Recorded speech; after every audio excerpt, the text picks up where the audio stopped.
Welcome to family village cooking. અત્યારે ગુંદા અને કેરીની સિઝન ચાલે છે, એટલે આજે આપણે બનાવવાના છીએ ભરેલા ગુંદાનું શાક.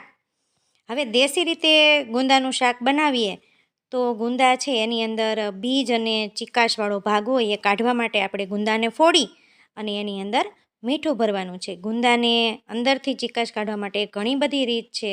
ઘણા એમાં મીઠું ભરીને કાઢતા હોય છે, ઘણા ખાલી છાશમાં નાખીને કાઢતા હોય, ઘણા લીંબુવાળું કરી અને કાઢતા હોય, ઘણા ખાટી કેરીનું જે ખાટું પાણી હોય એ નાખીને પણ ગુંદાની ચીકાશ છે એ બહાર કાઢતા હોય છે. પરંતુ આજે આપણે ગુંદાને ફોડી અને એની અંદર દેશી રીતે એટલે કે મીઠું ભરીને અંદરથી ચીકાશ કાઢવાની છે. તો આ રીતે મેં ગુંદુ દસ્તા વડે ફોડી અને અંદર મીઠું ભર્યું છે.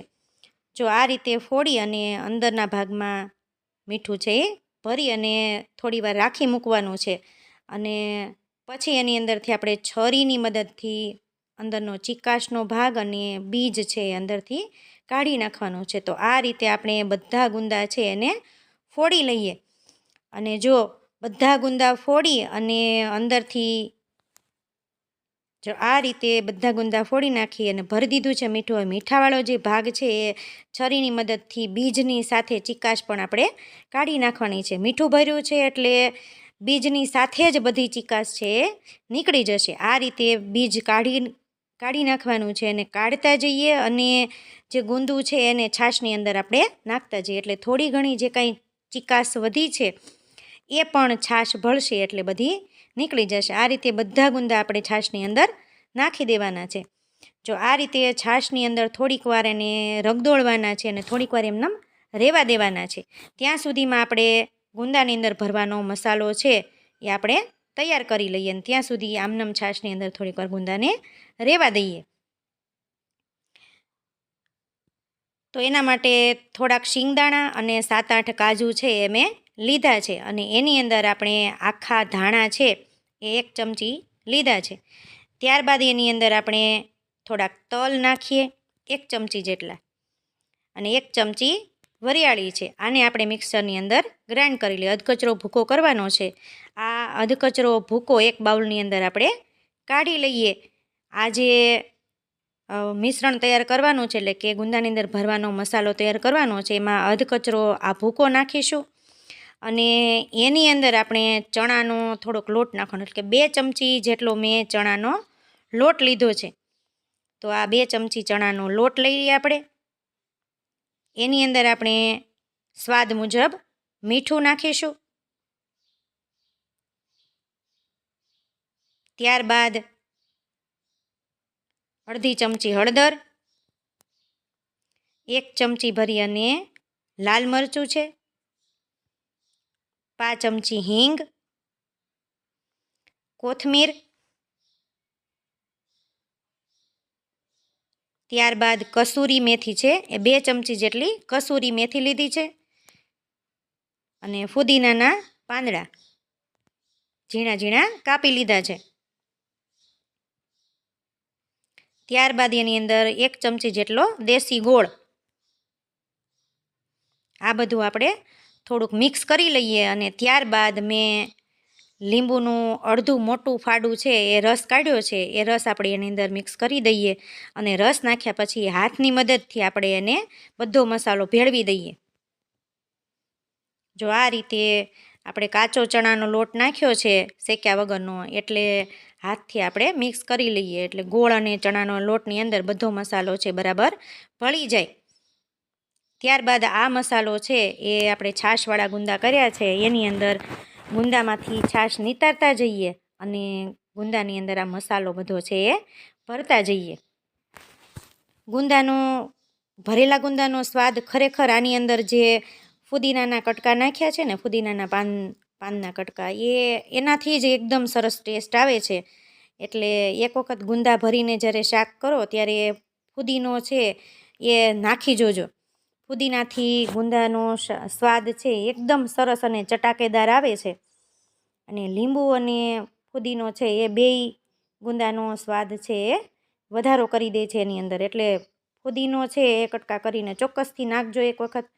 તો આ રીતે આપણે બધા ગુંદા ભરી દીધા છે પરંતુ થોડોક મસાલો વધ્યો છે એને આપણે રાખી દઈશું અને આ ગુંદા છે અને આપણે ઢોકળિયું કુકર છે ને એની અંદર બાફવાના છે. તો ઢોકળિયામાં મેં પાણી ગરમ મૂકી દીધું હતું, એટલે પાણી થોડું ગરમ થઈ ગયું છે. હવે એની અંદર આપણે આ ગુંદા છે, મસાલાવાળો ભાગ છે, જે ફોડેલો ભાગ એ ઉપરની બાજુ રહીને એ રીતે આપણે આ બધા ગુંદા છે એને ગોઠવી દેવાના છે. એટલે કુકરની અંદર બરાબર બફાઈ જશે વરાળથી. એટલે આ રીતે જો આપણે બધા ગુંદા છે એ ઉપર સીધા રહે એ રીતે ગોઠવી દઈને આ જે મસાલો વધ્યો હતો ને એની પણ ગોળી કરી અને મૂકી દેવાનો છે, કારણ કે એમાં કાચો ચણાનો લોટ છે એ પણ સાથે બફાઈ જાય. 5 થી 7 મિનિટ ગુંદાને આ રીતે બાફવા માટે મૂકી દઈએ. તો જો આપણા ગુંદા છે સરસ રીતે બફાઈ ગયા છે. હવે ચેક કરવા માટે આપણે છરી લઈએ અને છરીની મદદથી ગુંદું ચેક કરી લઈએ કે બફાઈ ગયું છે કે નહીં. જો આ રીતે છરીમાં ગુંદું છે તરત જ આવી ગયું છે, એટલે ગુંદું બરાબર, એટલે બધા ગુંદા બરાબર મસાલા સાથે બફાઈ ગયા છે. હવે આપણે શાક વઘારવા માટે એક લોયામાં મેં તેલ ગરમ કર્યું છે.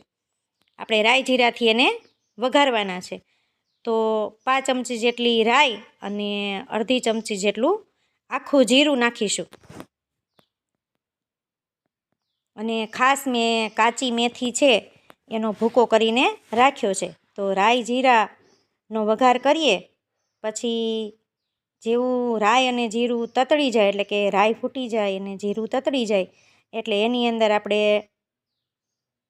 5 ચમચી જેટલી હિંગ નાખીશું. મીઠા લીમડાના 7-8 પાન છે અને જેમ મેં કીધું એમ કાચી મેથીનો ભૂકો છે. ત્યારબાદ આપણે આ જે ગુંદા બાફ્યા છે એ પણ આપણે વઘારની અંદર નાખી દઈશું. કાચી મેથી છે એનાથી જે સ્વાદ છે બહુ સરસ આવે છે. જો આ આપણે લોટ છે એ ગોળી કરીને બાફ્યો હતો ને એને આપણે તેલમાં વઘારીને એટલે ગોળી છૂટી પાડી દેવાની છે, એટલે સરસ રીતે એનો મસાલો થઈ જશે ગુંદાનો. ગુંદા છે છૂટા છૂટા નહીં રહે અને કોરા ગુંદાનું શાક નહીં થાય. એટલે આ રીતે અને હલાવતું જવાનું છે. ગેસની ફ્લેમ ધીમી રાખવાની છે અને એકદમ સરસ રીતે ધીમા હાથે એને હલાવતું જવાનું છે. હવે આની અંદર આપણે ગુંદાનો મસાલો તો કર્યો છે, પણ ગ્રેવી સરસ થાય ને એના માટે પાણીને બદલે આપણે થોડીક એની અંદર છાશ ઉમેરવાની છે. પણ એની પહેલાં આપણે થોડોક મસાલો કરી લઈએ. તો હળદર, ચટણી અને ધાણા જીરું આ ત્રણેય વસ્તુ ઉપરથી આપણે થોડા થોડા નાખીશું, જેથી ગુંદા છે એ બહારથી સાવ સફેદ ન લાગે ને શાક ફીકું ન લાગે. એટલા માટે હળદર, ચટણી અને ધાણા જીરું નાખ્યા છે. હવે થોડાક મસાલો ગુંદાની અંદર ભળે એટલે આપણે એની અંદર છે અડધી વાટકી જેટલી છાશ નાખવાની છે, જેથી કરીને ગુંદા છે એની ગ્રેવી છે એ સરસ બને. તો અડધી વાટકી જેટલું મેં છાશ લીધી છે. તો જો અંદર સરસ મજાનો ગ્રેવી જેવો મસાલો તૈયાર થઈ ગયો છે. એટલે ગુંદા છે એ કોરા કોરા ન રહે અને શાક છે એ લચકા જેવું થાય. અને બસ 1 મિનિટ બસ એને શેકી લઈએ. તો આ રીતે સરસ મજાનું ગુંદાનું રસાવાળું ભરેલું શાક છે આપણું તૈયાર થઈ ગયું છે. હવે એની અંદર આપણે કોથમીર નાખી દઈએ. તો આ રીતે ઉપરથી કોથમીર નાખી દઈએ અને આ ગુંદાનું ભરેલું શાક આ રીતે ચોક્કસથી બનાવજો. મેં એની અંદર ફુદીનાના પાન અને લીંબુ અને સૂકી મેથી જે છે કાચી મેથી એનો ભૂકો નાખ્યો છે. એનાથી ગુંદાનો ટેસ્ટ છે એકદમ સરસ આવે છે. તો આ રીતે ચોક્કસથી તમે ટ્રાય કરજો. જો ગુંદાનું ભરેલું શાક તૈયાર છે, એને આપણે ગરમા ગરમ રોટલી સાથે, ભાખરી સાથે, રોટલા સાથે કે પરોઠા સાથે પણ સરસ લાગે છે. પણ રોટલી સાથે એનો સ્વાદ અલગ જ આવે છે. વિડીયો ગમ્યો હોય તો ચોક્કસથી લાઈક કરજો.